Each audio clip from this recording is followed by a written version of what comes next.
YouTube, this is Rocky and I'm filming another video. I'm filming another video just because, I film usually when I'm inspired by something and I've been laying around all day, kind of like a cat, you know, um, being all introspective and everything and, just filled with thought and, filled with matters of whatever's going on. And, right now I'm just basically going to chill and just chit chat a little bit about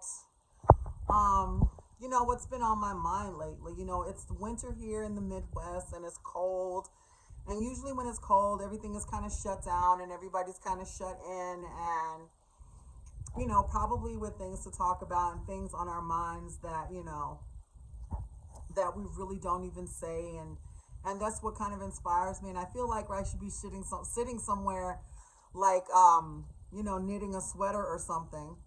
Um and basically I'm just gonna sit here and chill and talk. I got a little pint of Ben and Jerry's ice cream I'm gonna be chomping on. It's mint chocolate cookie. And I just because ice cream kind of soothes me, it kind of helps me feel better. Also,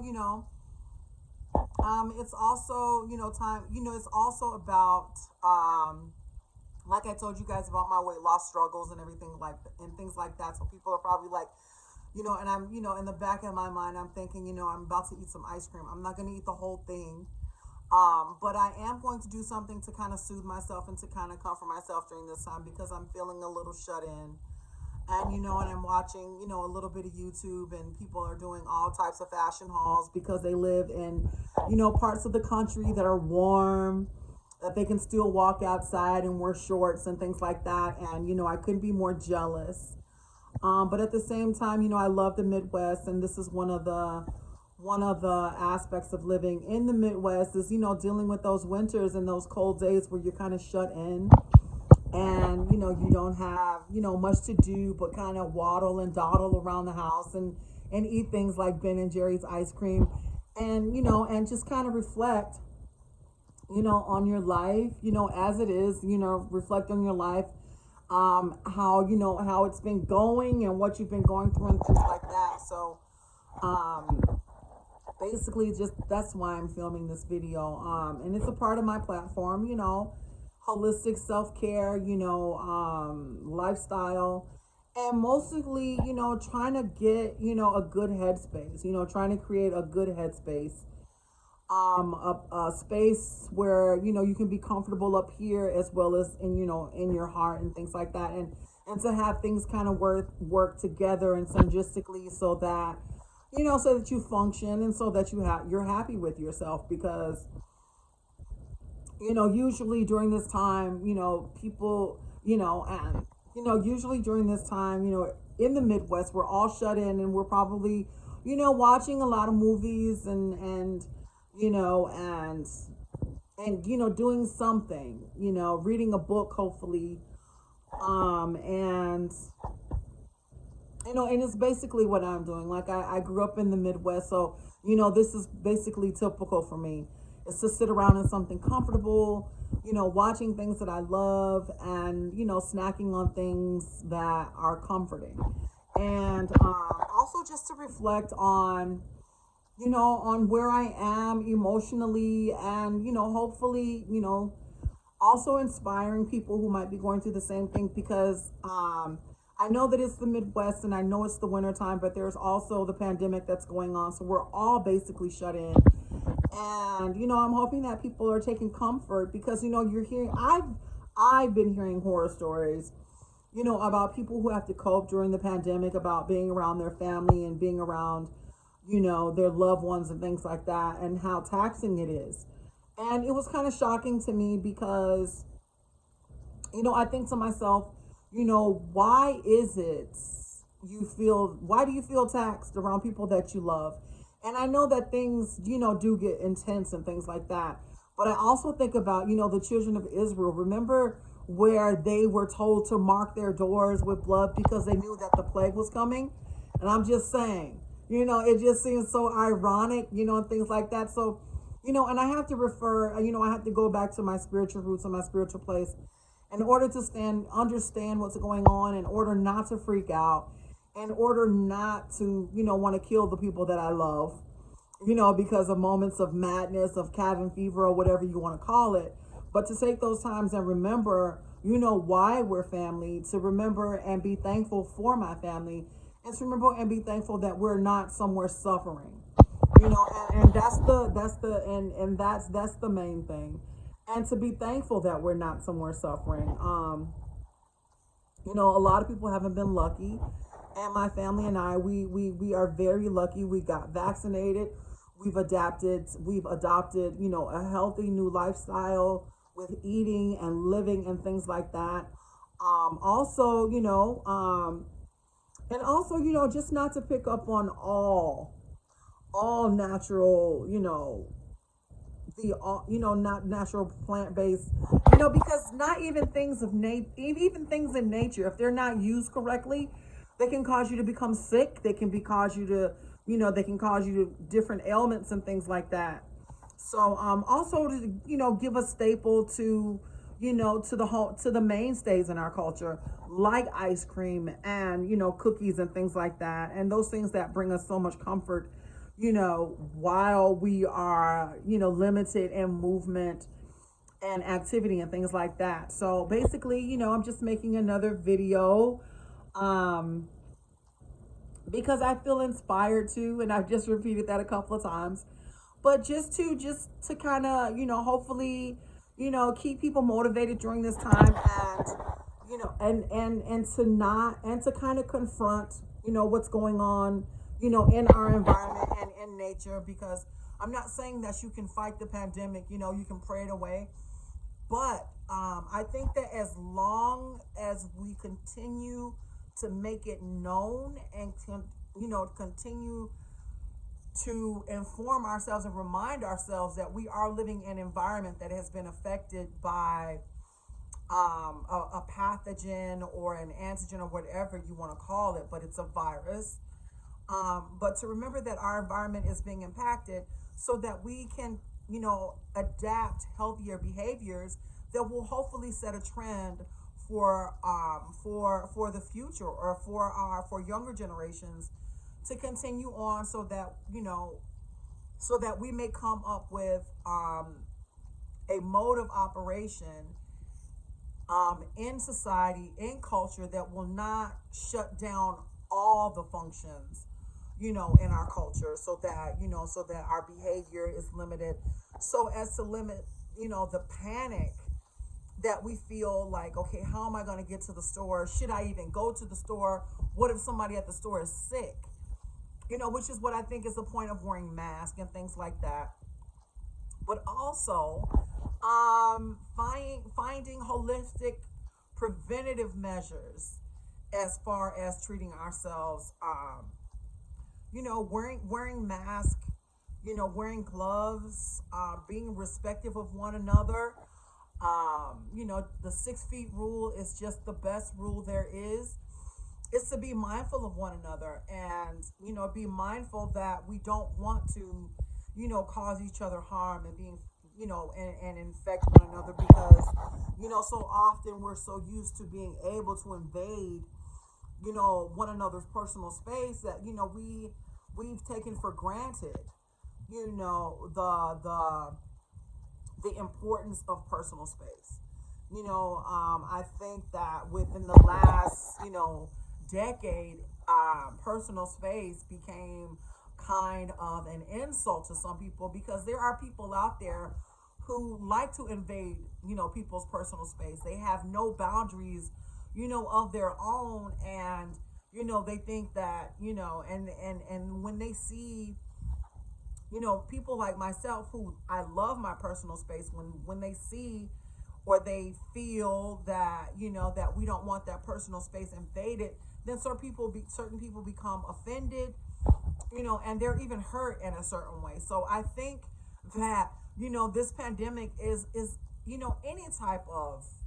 any type of going on in the world that is on this global scale should be sparking, like flames all over the world, in my opinion, on creating new measures for safety, creating new measures for well-being, for ourselves, for our children, for our future loved ones.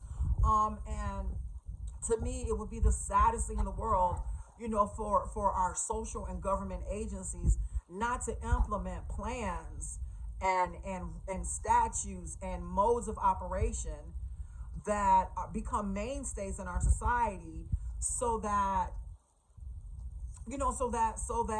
our health, while traveling is not threatened, and things. I mean, just, the picture is in my mind and the ideas are there. It's just that, you know the theories are not developed. But I think that a lot of the restrictions that are going on now during the pandemic should become mainstays as far as traveling goes, to prevent overcrowding, to prevent us from going back, to the mass that we were as cultures all over the world, to because I, as a person, I love standards. I love, you know, for lack of better words, restrictions and things like that, because in my opinion, they help people feel safe. And in my opinion, it makes us more aware. It makes us more visually aware. It makes us more emotionally aware. Because let us not forget that before this pandemic, there were different bombings and attacks going on around the world. I'm so political, and I hope that people, are during this time, are taking the time to say, where were we before this pandemic? Where do we want to be after the pandemic? And before the pandemic, there were terrorist attacks all over the country, and and I hate to say that this pandemic was a wake up call, but it is. It's a wake up call, because that is the only thing that stopped these angry people from trying to set the world on fire. The fact that they themselves could get sick and die, not the fact that they were killing other people and that they were worried about being hunted down by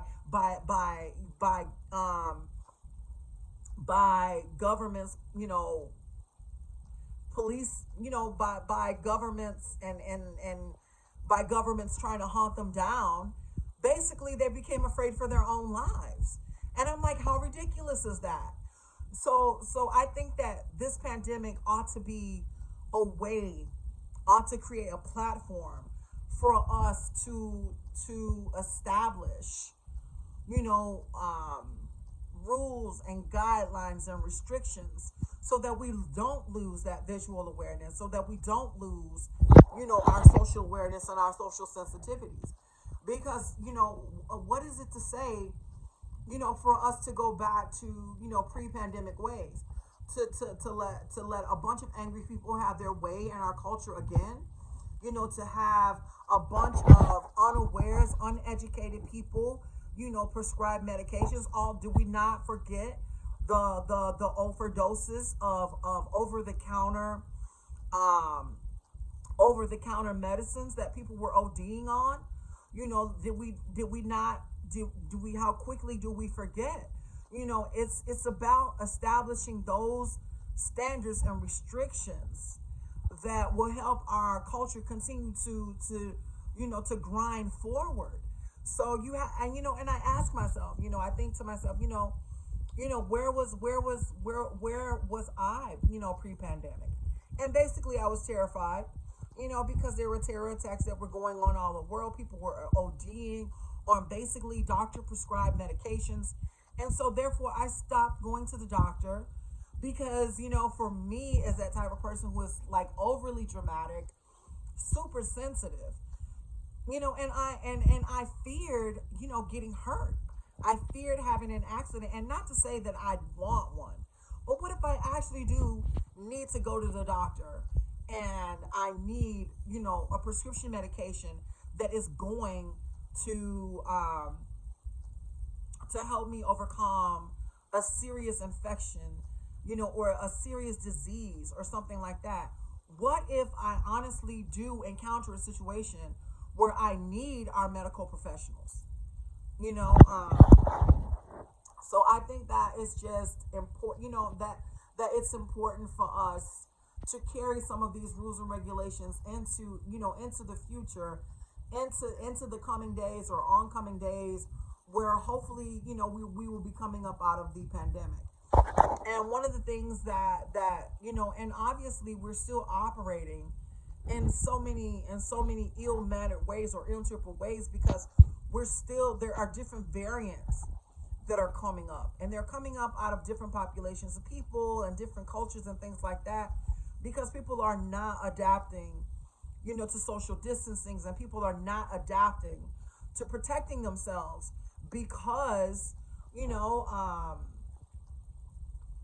they have these conspiracy theorists out there that says, oh, this is a man-made disease. All diseases are man-made. That's the only way that they're transmitted between each other. And wherever it comes from, there are ways to deal with it. And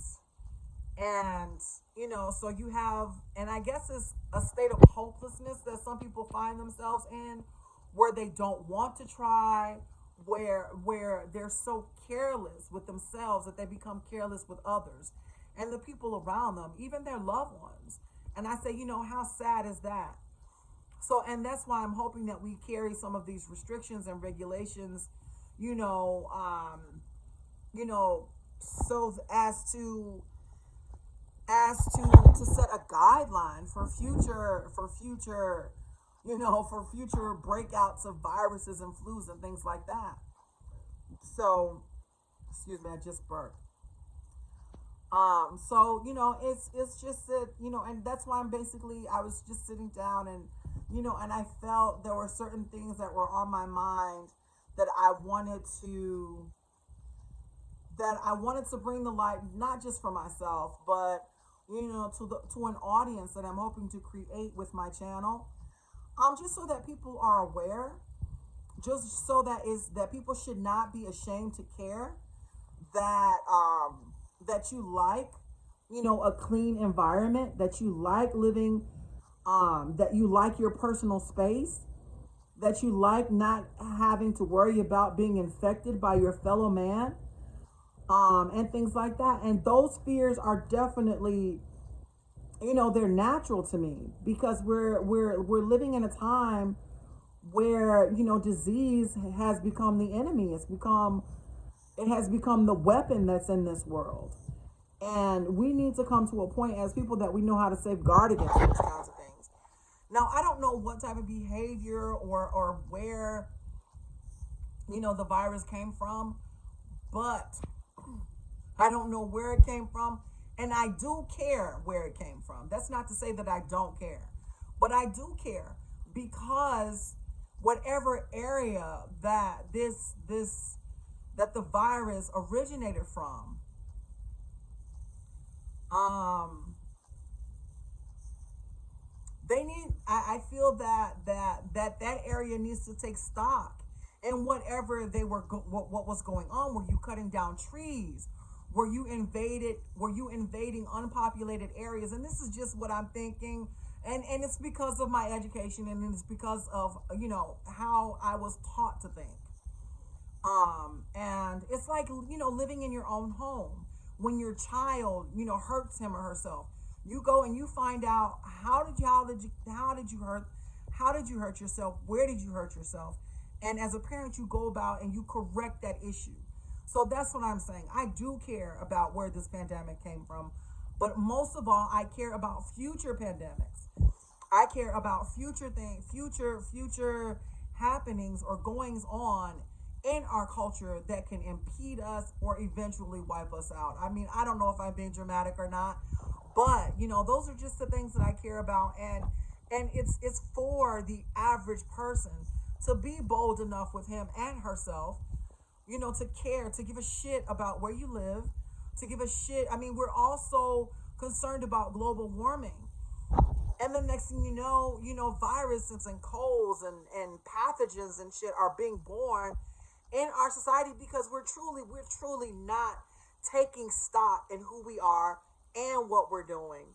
And I know that in other countries they don't have the luxury of electing their public officials. They don't have the luxury of going to a dignitary or state representative or government representative, but you do have a voice and you do have a pen and paper and you can write down, I want to know what this shit is, I want to know where it came from, and I want to know how it's impacting me. So and that's not to, that's your own way of protesting. That's your own way of taking stock in your health and your happiness, and eventually, your neighbors, and eventually your associates and your loved ones. So I think that that is one thing that this pandemic is basically teaching me, and hopefully a lot of other people, is to care about who you are, care about the society and the culture that you live in, care about where it came from, but most of all, think about how to correct it. Think about how to not continue to let things like this happen to us, because I don't want to go into a sick future. I mean, I don't want, I don't want to go into a sick future. I don't want to go into another decade of worrying about, sickness and illnesses and things like that, because, we are foolish to think that this is normal. It's not. It's not normal. It's deadly. It is it's heartbreaking, and it shows where we are as a culture, as a society. It's the year 2022. We had conspiracy theorists talking, Y2K, the computers are going to shut down.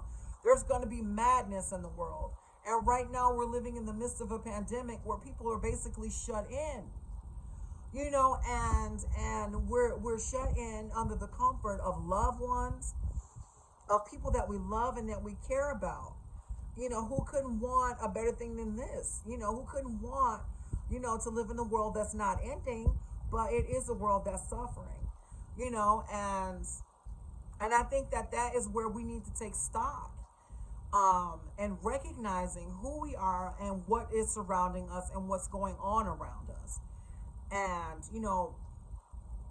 and it could be, a positive habit to bring up, a positive habit to create for yourself, is to say, and I don't mean to go out and burden other people. Burden yourself. Start with who you are first. How am I helping myself? How am I doing, for myself? How do I feel about myself? I mean, because the worst thing I can do is to take out, my frustrations on other people. That is, no. That's not what I'm saying. Take your frustrations out on you. Write down, what's going on with you. How are you feeling? Take note of your environment and find out what's going on in your environment and seeing how you can correct it. So that's one of the most more positive behaviors that I've picked up, during my time of reevaluating myself during the pandemic, during the time of reevaluating how I think, and how I want to live in a more productive, healthier, happy society. So I'm going to end this little video now, and I'm going to say, hey, it takes 30 days to break a bad habit, but it also takes 30 days to learn a more new, more positive, more productive behavior. Peace.